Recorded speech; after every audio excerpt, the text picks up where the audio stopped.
दुर्योधन, किसी दासी स्त्री के लिए पति चुन रहे हो या अपनी सेना का नायक चुन रहे हो?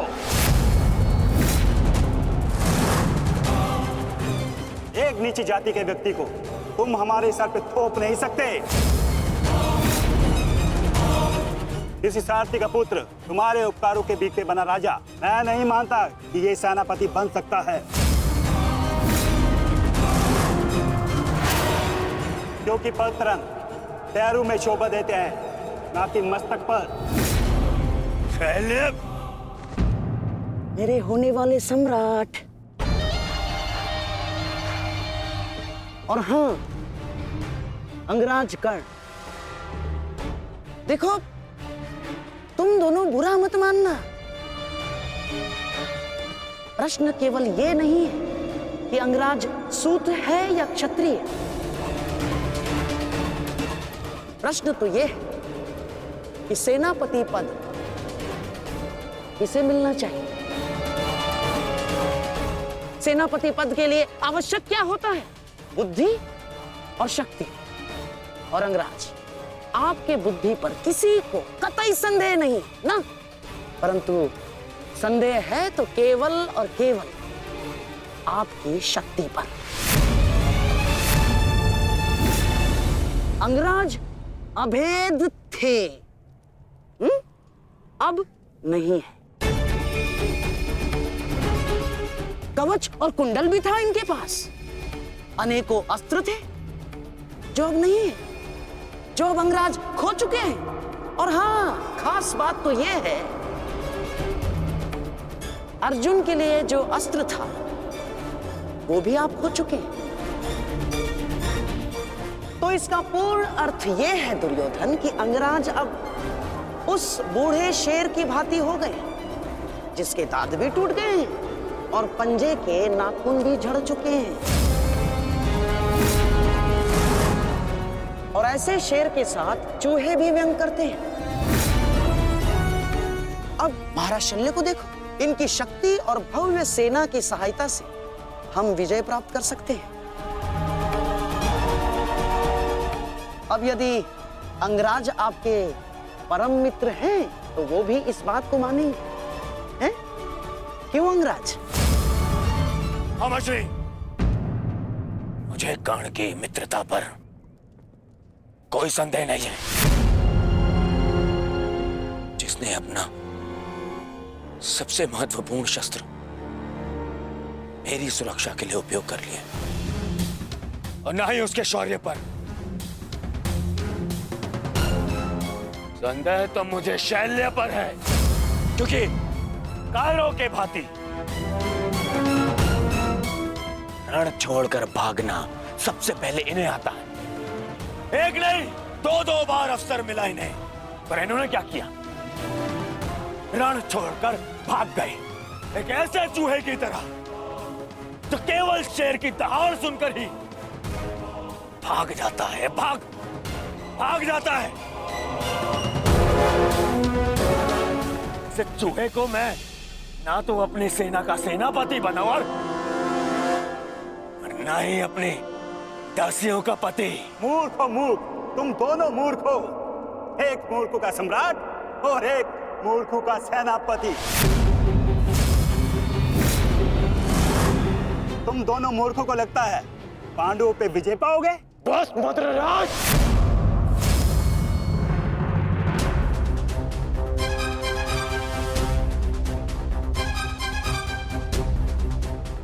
मैं भले ही छोटी जाति का हूं, परंतु तुम्हारे कार्य और तुम्हारी जीवा मुझसे भी निचली जाति के हैं। तुम्हें मेरे माता पिता का ऋणी होना चाहिए कि उन्होंने मुझे अच्छे संस्कार दिए, नहीं तो अभी तक तुम्हारी जीवा मेरे पैरों के नीचे होती।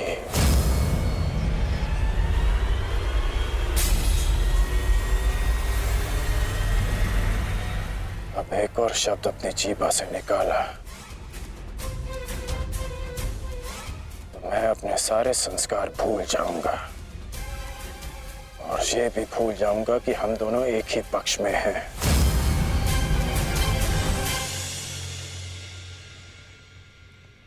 कुछ भी कह लो, कुछ भी कर लो, जब तक तुम सेनापति हो मैं नहीं लड़ूंगा।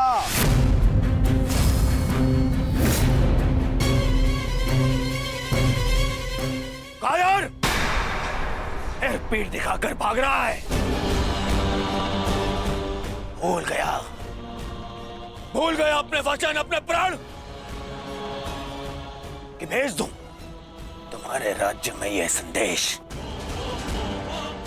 कि उनका राजा न केवल भगोड़ा है और अपने वचन भी नहीं निभाता।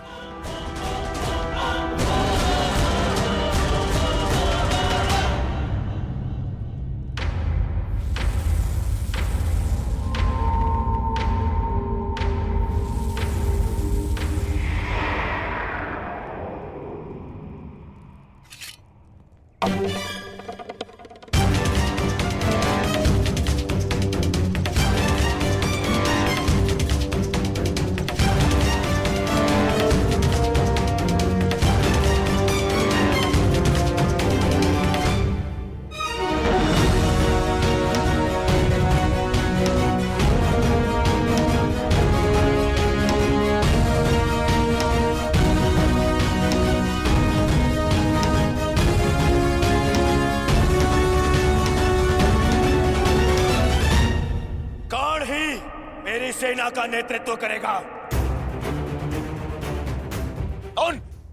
उन पांडवों ने केवल छल से हम पर विजय प्राप्त की है।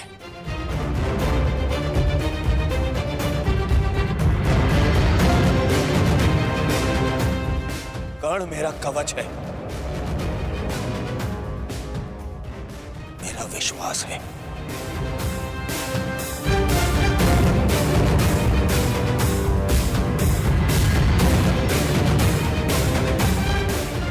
और कल मेरे विश्वास की विजय होगी, मेरे सामर्थ्य की विजय होगी और मेरे शत्रु के छल की पराजय।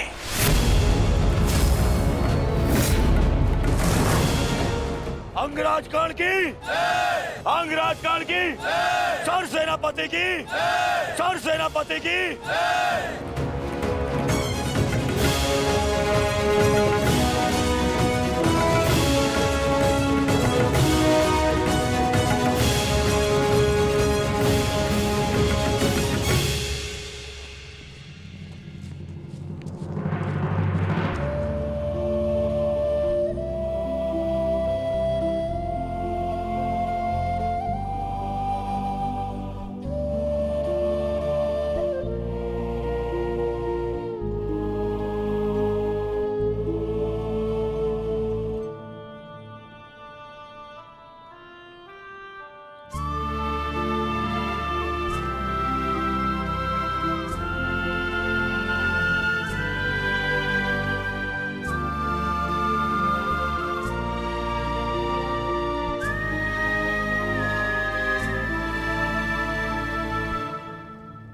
कर्ण, तो तुम नहीं जा रहे हो?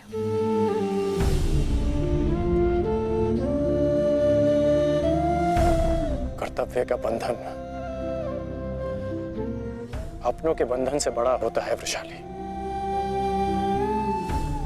मेरे परिवार के लिए मैं अनेकों परिवारों का विश्वास नहीं तोड़ सकता। सेनापति का कार्य है एक पति के कार्य से बड़ा होता है।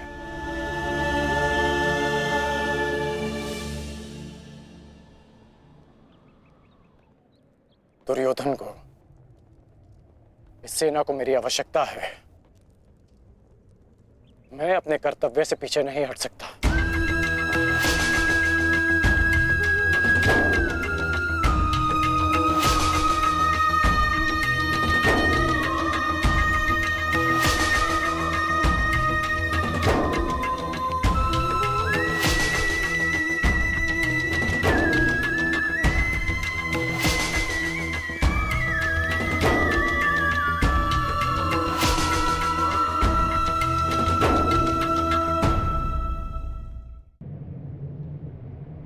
15 दिन, मात्र 15 दिन पूर्ण हुए हैं इस युद्ध के संजय, और इन 15 दिनों में मैंने अपनी सारी शक्ति, सारे सहारे खो दिए हैं। ताचरी शरशैया पर आचार्य द्रोण की निर्दयता से हत्या कर दी गई, और मैंने अपने 90 पुत्रों को खोया है। अब और क्या खोना शेष है? क्या मैं अपने 10 पुत्रों को भी खो दूंगा?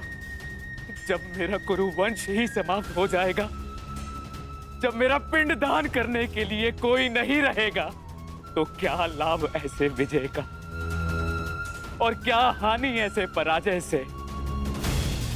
ये कैसा अकाल आया है संजय, जिसने मेरे कुरुवंश के वृक्ष की सारी शाखाओं को सुखा कर रख दिया। किस काम की?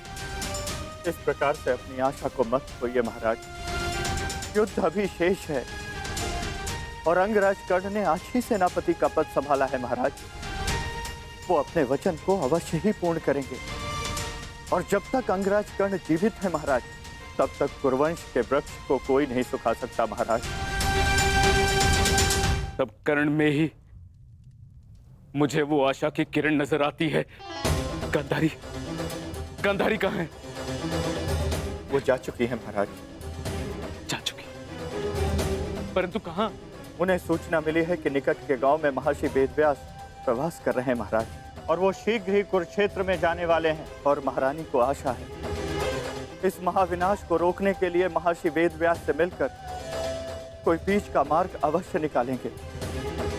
जिस प्रकार से आपके पुत्रों के जन्म के समय महर्षि वेदव्यास ने विशेष सहायता की है, उसी प्रकार से आपके पुत्रों के जीवन के रक्षण के लिए सहायता अवश्य करेंगे महाराज। मूर्खता है ये, मूर्ख है महारानी। संजय, शीघ्र ही कुछ सैनिकों को भेजो और महारानी को लौट आने को कहो। जी महाराज। भेजो।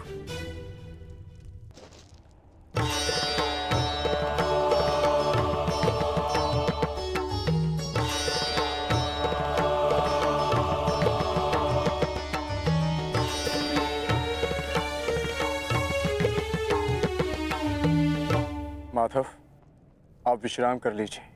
सूर्य उदय होने में केवल एक प्रहर शेष है।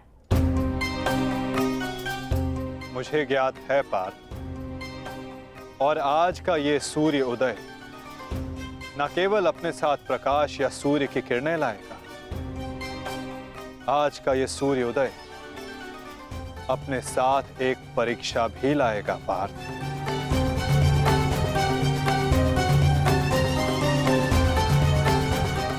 और उस परीक्षा के लिए सज्ज होना।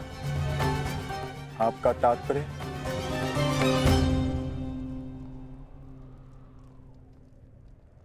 आज से व्यूह रचना का भाग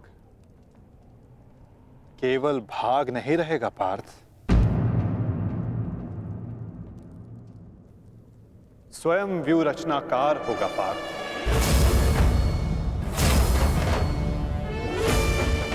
केवल आक्रमण की घोषणा होने पर वो युद्ध भूमि में आगे नहीं बढ़ेगा। समस्त कौरव सेना युद्ध भूमि में आगे बढ़ेगी पार्थ। अब अंगराज कर्ण आज्ञा लेंगे नहीं, वो आज्ञा देंगे पार्थ।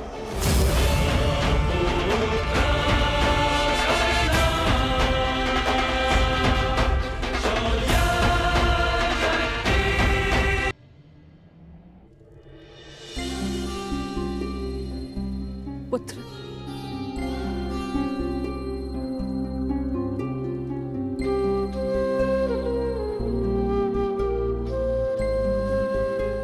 प्रणिपात राजमाता। आदेश कीजिए कि ये राधे आपकी कैसे सहायता कर सकता है। अब तुम केवल राधे नहीं, कौरव सेना के सर सेनापति भी हो। तुम्हारा वचन सुनिश्चित कराने आई हूं कि सेनापति के मुकुट के भार के नीचे वो वचन न दब जाए जो राधे ने दिया था। मैं वचन देता हूं कि अर्जुन के अतिरिक्त आपके किसी पुत्र का वध नहीं करूंगा मैं। तो क्या जन्मदात्री को संदेह है कि कर्ण अपना वचन निभाएगा या नहीं? मुझे उस वचन की पूर्ति पर कोई संदेह नहीं है जो तुमने मुझे दिया है। मैं वो वचन स्मरण कराने आई हूं जो वचन तुमने अपनी पत्नी सुप्रिया को दिया था। एक पति ने अपनी पत्नी को दिया था कि आवश्यकता के समय पर वो हर समय उसके पास उपस्थित रहेगा। सुप्रिया को तुम्हारी आवश्यकता है कर्ण। जानता हूं राजमाता, किंतु मैं नहीं जा सकता।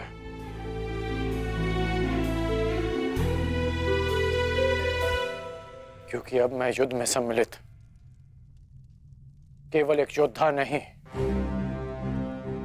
अब मैं कौरव सेना का सर सेनापति हूं। अब युद्ध समाप्त होने से पूर्व मैं केवल यमलोक जा सकता हूं। मैं जानती हूं कि तुम नहीं जा सकते, परंतु वो तो यहां आ सकती है ना। चलो मेरे साथ।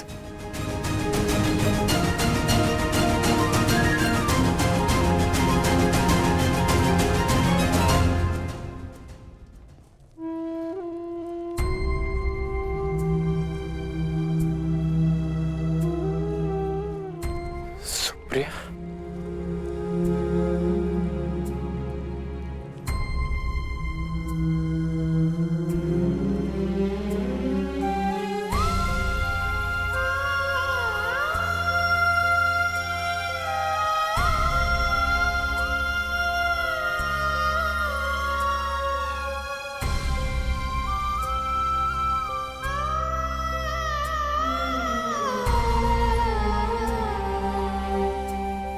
प्रणिपात आर्या। तुम अस्वस्थ हो सुप्रिया, फिर इतनी लंबी यात्रा क्यों की? पत्नी अगर पति के पास पहुंच जाए तो आधा रोग अपने आप चला जाता है। हेश, नकुल और सहदेव संभाल लेंगे। उपचार के लिए इन्होंने संदेश भिजवा दिया है। उपचार की आवश्यकता नहीं है राजमाता।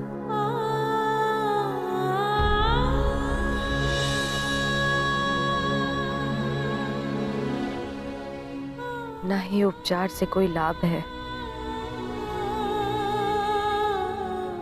मेरी इच्छा थी कि मैं अपना अंतिम श्वास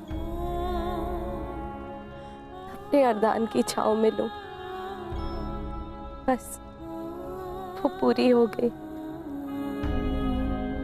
और मेरे मन पे एक बोझ रह गया।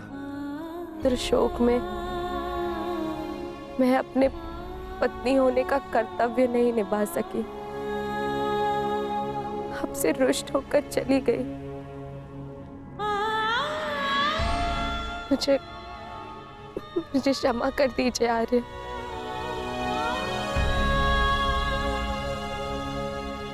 क्षमा मांगने की आवश्यकता नहीं है, मैं भी एक पुत्र हूं।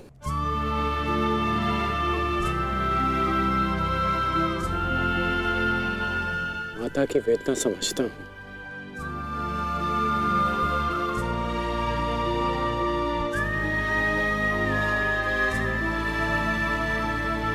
तुम्हारा कोई दोष नहीं है सुप्रिया।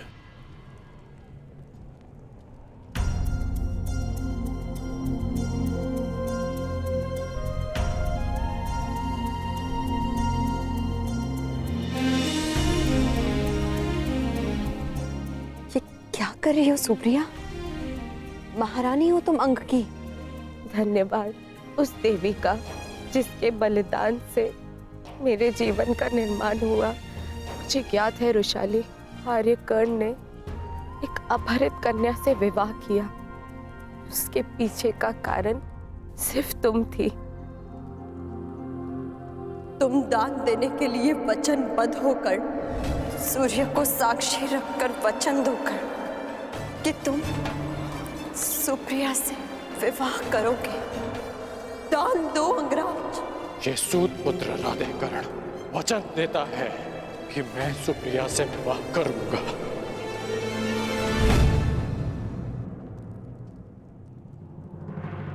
उस पल से इस पल तक मैं जितने भी पल जी हूं, तुम्हारी कृतज्ञ बनकर जी हूं रुशाली। कदाचित मैंने अपने पुत्र रुसेन का नाम भी तुम्हारे नाम पर रखा। सुप्रिया, सुप्रिया, आप कुछ मत कहो, बोलने से कष्ट होगा। नहीं आर्य, मेरे सारे कष्ट तो इस देवी ने हर लिए। स्वयं कांटे सहज कर मुझे पुष्पी शैया दी है रुशाली ने। तुम्हारे कारण मैं सौभाग्यवती हो गई रुशाली। तुमने अपने विवाह की यज्ञ वेदी रुशाली ने मेरे नाम की।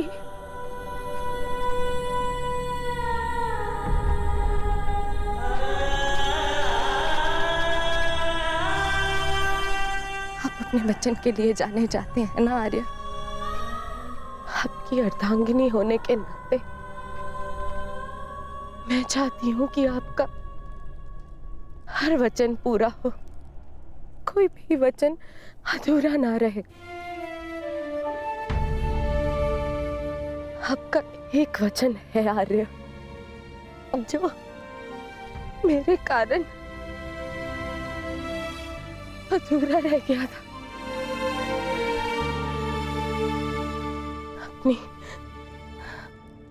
अपनी अर्धांगिनी अंतिम इच्छा पूर्ण कीजिए आर्य, ताकि मैं इस संसार से इस संतोष के साथ जा सकूं।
बस मित्र,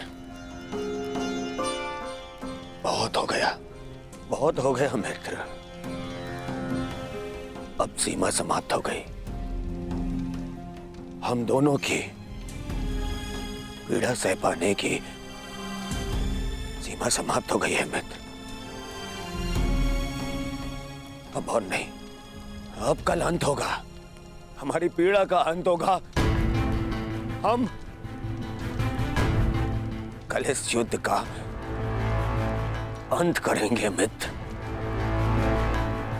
अंत करेंगे इस युद्ध का कल ही।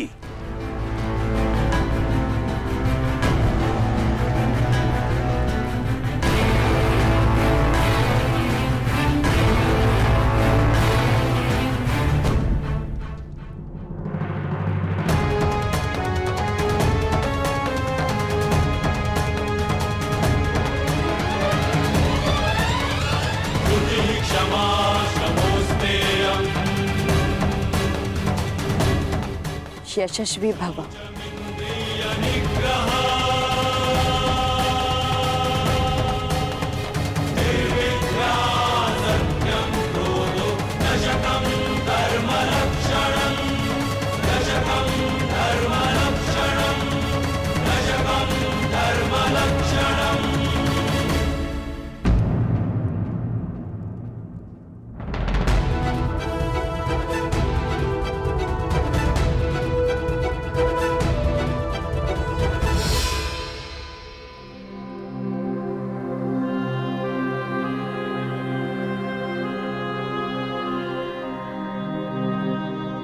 शुभम भवतु।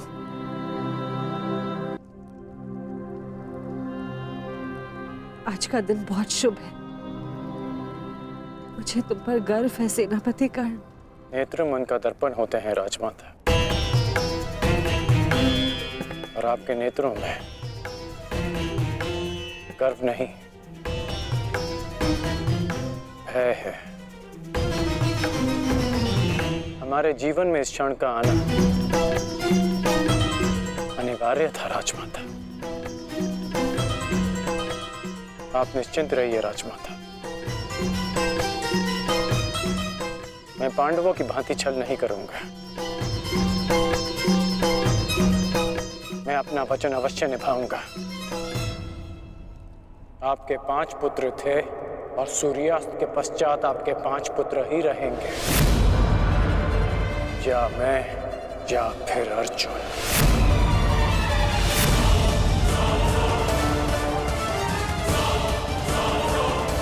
प्रणिपात राजमाता।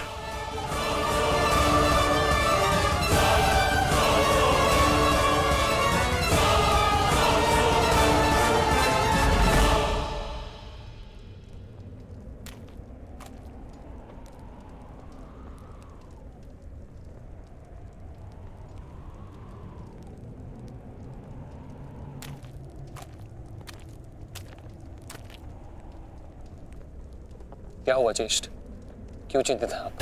देख रहा हूं कि ये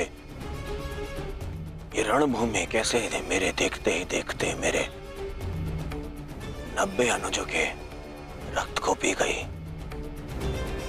उस अकेले भीम ने मेरे 90 अनुजों का वध कर दिया। मेरे इन सभी भाइयों ने मेरे लिए अपने प्राणों का बलिदान दे दिया। अपने ज्येष्ठ के आंखों के स्वप्न को पूर्ण करने के लिए उन्होंने मृत्यु की निंदा को स्वीकार कर लिया। अब बस तुम हो और मेरे शेष 8 अनुज है दुशासन।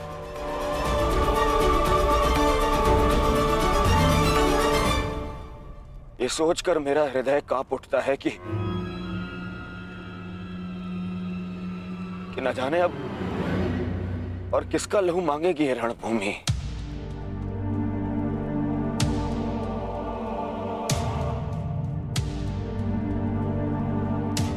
एक बात कहूं दुशासन, अब मैं तुम्हें और ना ही अपने किसी भी और अनुज को खोना चाहता हूं। अब मेरे में साहस नहीं रहा कि मैं अब अपने किसी भी और अनुज की अर्थी को कांधा दूं। मेरे में साहस नहीं है अब। किंतु आपके अनुज में साहस है ज्येष्ठ। साहस है कि वो अपने ज्येष्ठ के स्वप्न को पूरा करते करते अपनी आंखें मूंद ले। आपके लिए अपने प्राण देकर प्रसन्नता होगी मुझे, और संतोष भी कि मैंने पितृ ऋण चुकाया, क्योंकि मेरे माता पिता ने आज तक मेरा मुख नहीं देखा, और मेरे लिए आप ही मेरे पिता और आप ही मेरी माता हैं।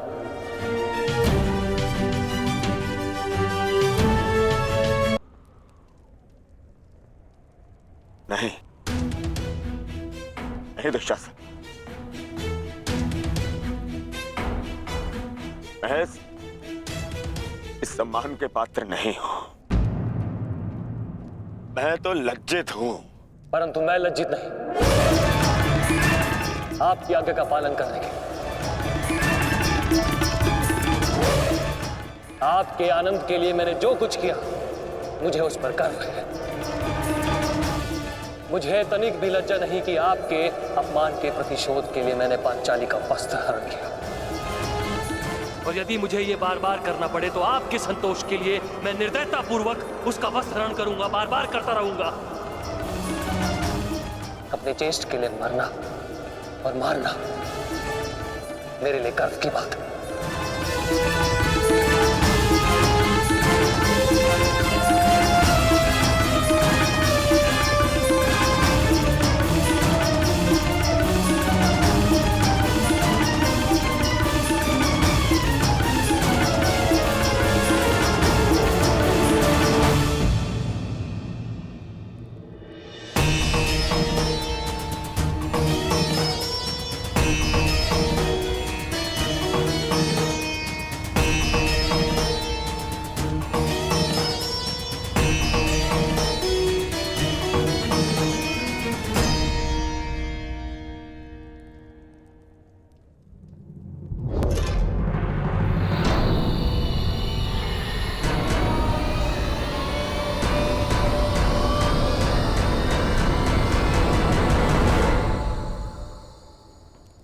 माधव, आप गए नहीं? मैं उस क्षण को समीप आते हुए देखना चाहता हूं सखी। कौन सा क्षण माधव?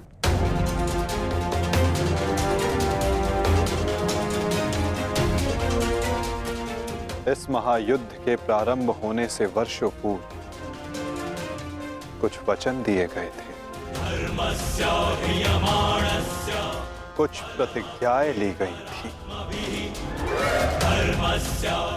केश खोले गए थे,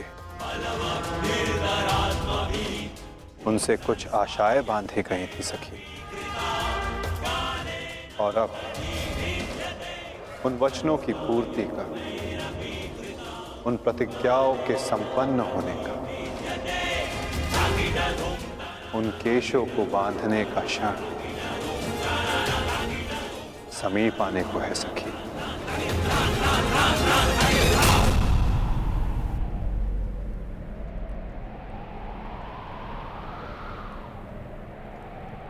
सच रहना सखी।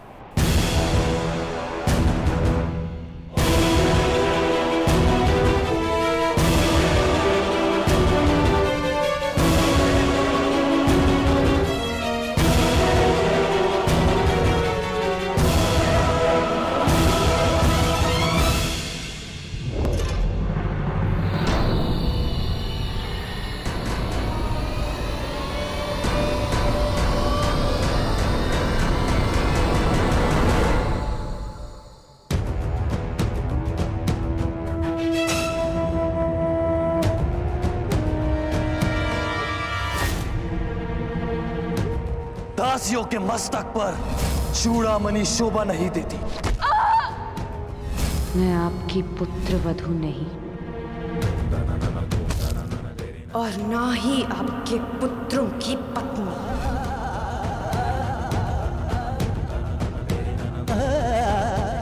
मुझे विश्वास है पांचाली, इस आने वाले युद्ध में मैं विकोदर भीम उस दुशासन की छाती फाड़कर उसके छाती के लहू से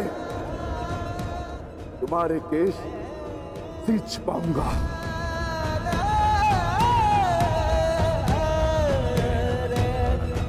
मैं सज्ज हूं माधव, और रक्त स्नान के लिए मेरे केश भी सज्ज हैं।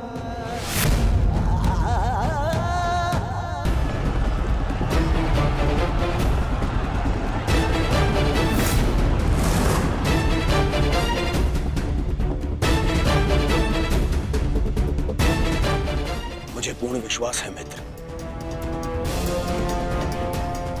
विजय कौरव सेना की ही होगी।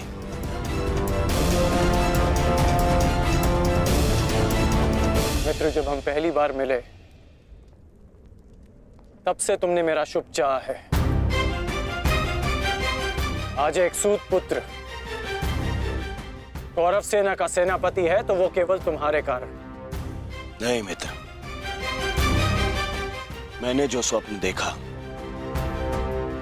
उसकी वास्तविकता और उसका गुण तुम में प्रारंभ से था। मैं तो केवल इस स्वप्न के पूर्ण होने का साक्षी हूं बस।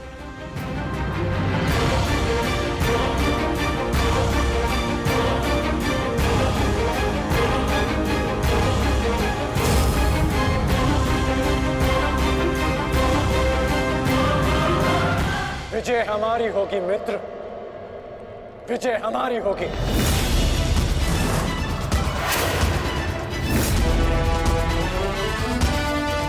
हाँ मित्र, अवश्य हमारी ही होगी।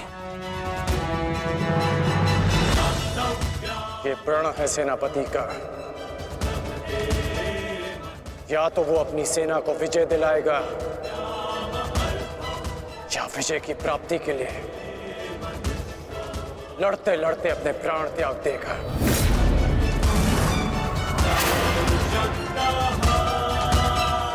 या तो हम विजयी होंगे और या वीर गति को प्राप्त होंगे। आगे बढ़ो मित्र, ये सेना अपने सेनापति के मार्गदर्शन के लिए तत्पर है। आओ।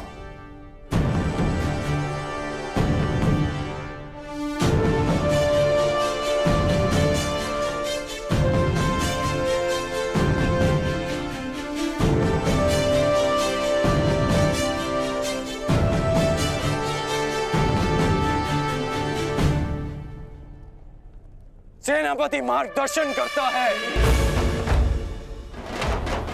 परंतु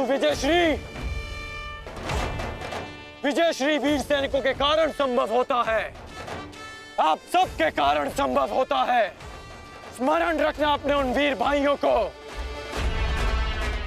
जो वीर गति को प्राप्त हुए, उनके बलिदान को स्मरण रखना, और यह भी स्मरण रखना कि आप में से हर एक अपने साथी की सुरक्षा के लिए उत्तरदायी है। और मन में यह विश्वास रखना कि यह युद्ध हमारा है और हम इस पर विजय पाकर रहेंगे। हर हर महादेव, हर हर महादेव, हर हर महादेव, हर हर महादेव।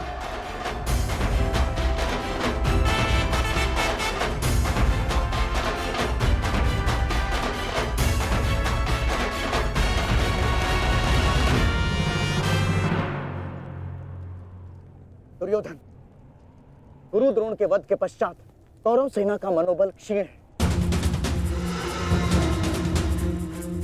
और इसका लाभ उठाकर भीम अवश्य अपनी प्रतिज्ञा पूर्ण करने का प्रयास करेगा। आज भीम की चिंता मुझे नहीं है। उचित कहा मित्र, उचित कहा। भीम को रोकना मेरा उत्तरदायित्व होगा और तुम्हारा लक्ष्य होगा अर्जुन। कर्ण मैं नहीं जानता कि आज तुम कौन सी शक्ति, कौन से शस्त्र का उपयोग करोगे, परंतु मुझे इतना पूर्ण विश्वास है कि तुम अपनी प्रतिज्ञा अवश्य पूर्ण करोगे।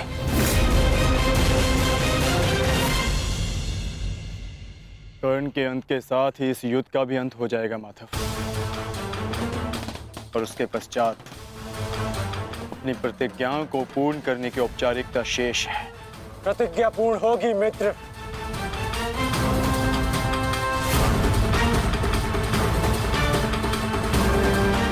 अभी भी मेरे पास एक अस्त्र शेष है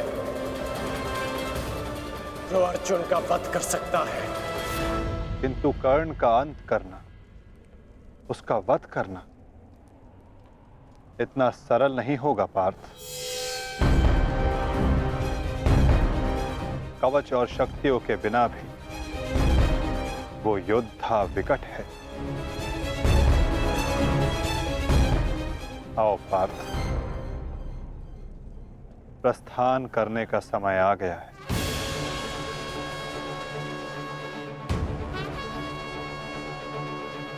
युद्ध का 16वां दिन।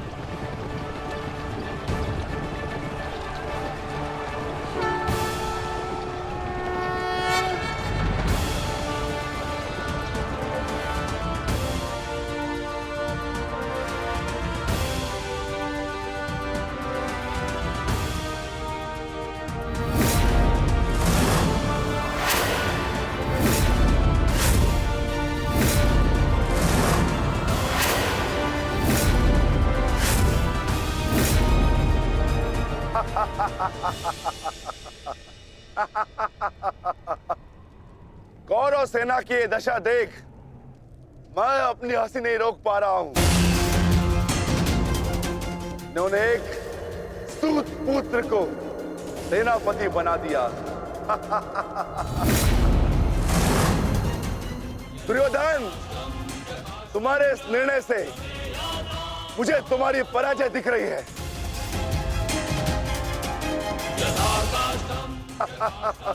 तुम्हारी हंसी के पीछे मुझे तुम्हारा भय दिख रहा है वृकोदर। और भय मनुष्य को दुर्बल बना देता है। आशा है कि तुम इस युद्ध में जीवित रहोगे। ये तो समय ही बताएगा कि कौन भयभीत रहेगा और कौन जीवित।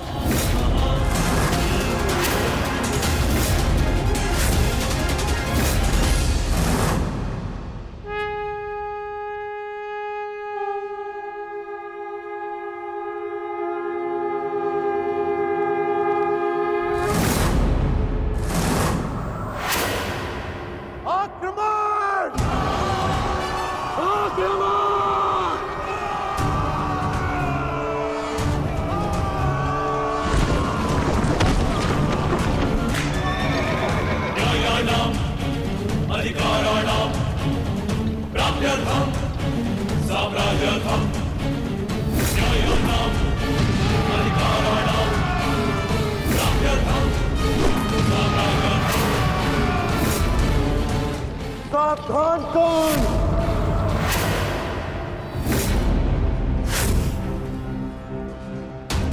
मैं जानता हूं कि तुम मुझे अर्जुन से दूर रखने का प्रयास करोगे युधिष्ठिर, परंतु तुम्हारा यह प्रयास सफल नहीं हो पाएगा।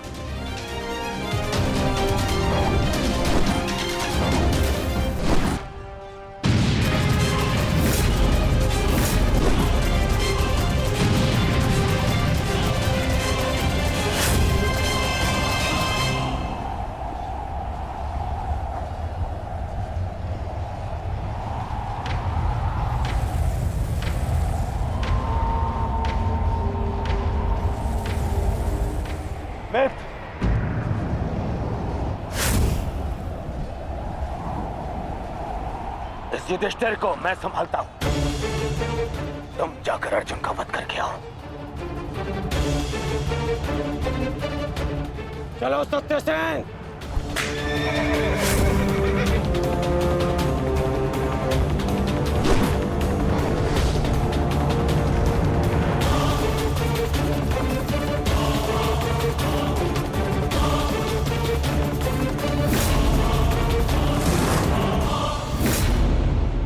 क्या हुआ दुर्योधन?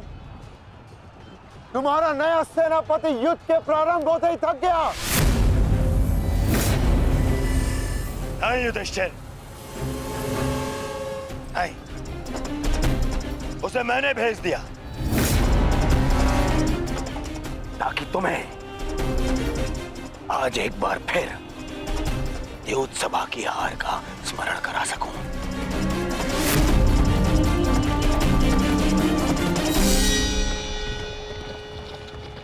अंगराज, मुझे अर्जुन कहीं दिखाई नहीं दे रहे हैं।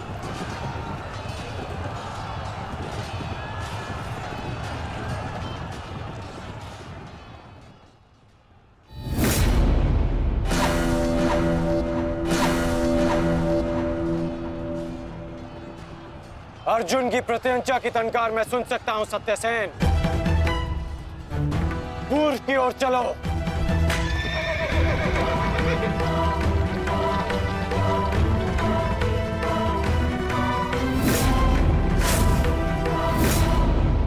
छल, कपट और अनीति के इस पुतले वासुदेव के कारण ही अब तक तुम युद्ध में टिके हो अर्जुन। परंतु आज मैं इस छल और कपट का अंत करके ही रहूंगा। सावधान!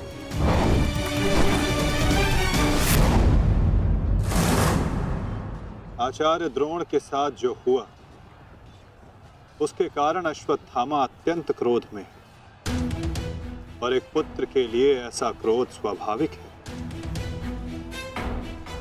आशा करता हूं पार्थ कि तुम अपने गुरुपुत्र की इस दुष्टता को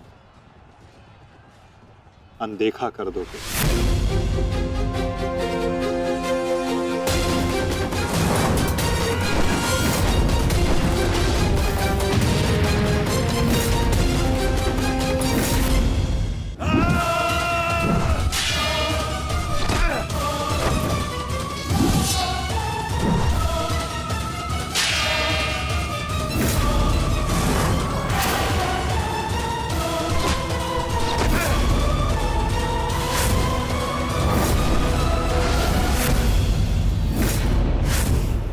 आपके जैसे कुशल राजा के होते हुए उस सूतपुत्र कर्ण को कौरवों का सेनापति बना दिया गया और आप देखते ही रह गए।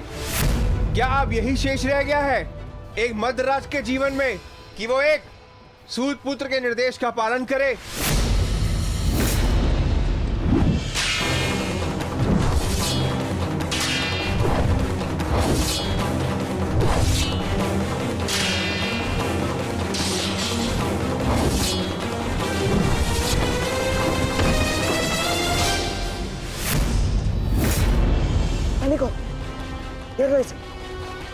घेर लो इसे, मारो।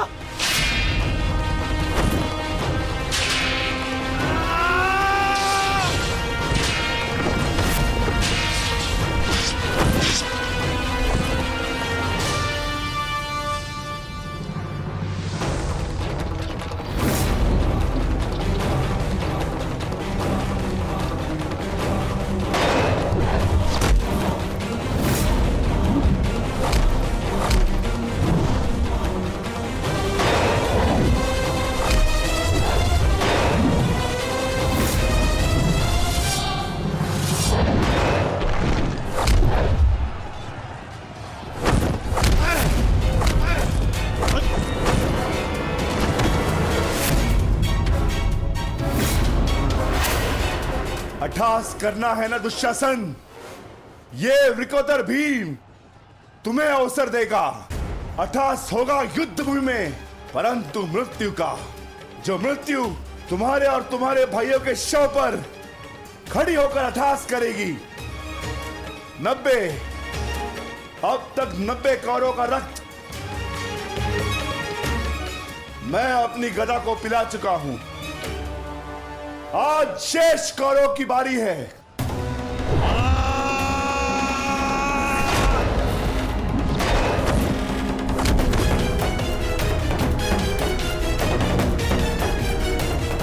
मैंने प्रतिज्ञा ली है, तुम 100 कौरव भाइयों का वध मैं स्वयं करूंगा, परंतु मरने से पहले मैं तुम्हें तड़पता देखना चाहता हूं, ठीक वैसे जैसे अभिमन्यु तड़पा था, ठीक वैसे जैसे पांचाली तड़पी थी। तुम्हारे हाथों से बचने के लिए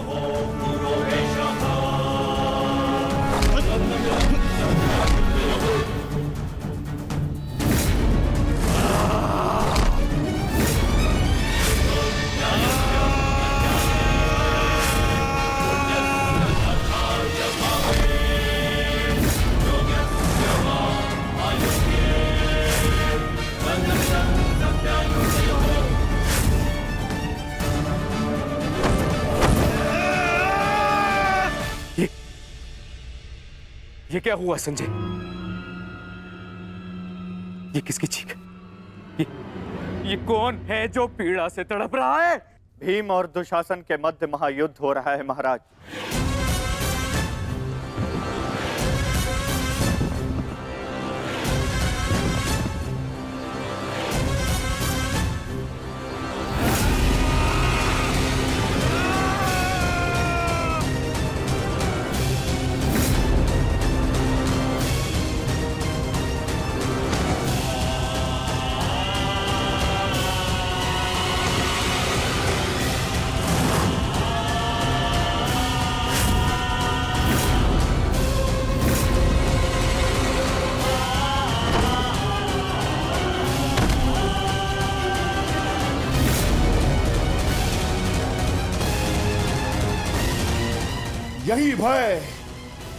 यही भय मैं देखना चाहता हूं तुम सभी के मुख पर।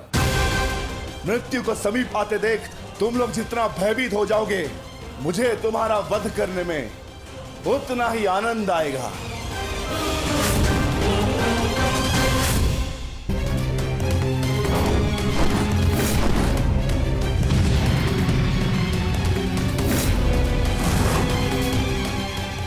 बस माता, बहुत हो गया।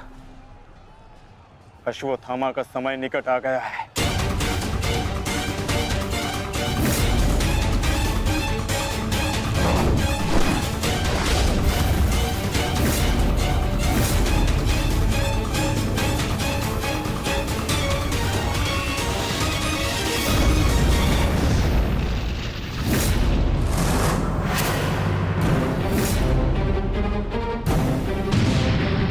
समय तो द्वंद्व पूर्ण होने का आ गया है अर्जुन।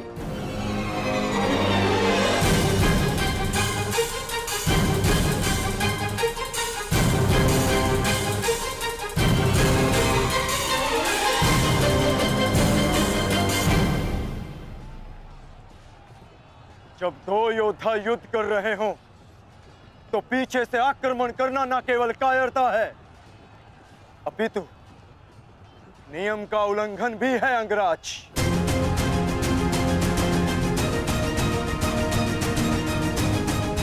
अश्वत्थामा, तुम जाके दुर्योधन की सहायता करो। अब ये द्वंद्व मैं पूर्ण करूंगा।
जब अपने पक्ष का योद्धा दुर्बल हो रहा हो तो उसकी सहायता करना ना ही कायरता है और ना ही नियमों का उल्लंघन। यदि कायर होता अर्जुन तो मेरा वार तुम्हारे बाण को नहीं, तुम्हारी छाती को चीर देता। आओ अर्जुन, वर्षों के इस द्वंद्व को पूर्ण कर लिया जाए। आओ।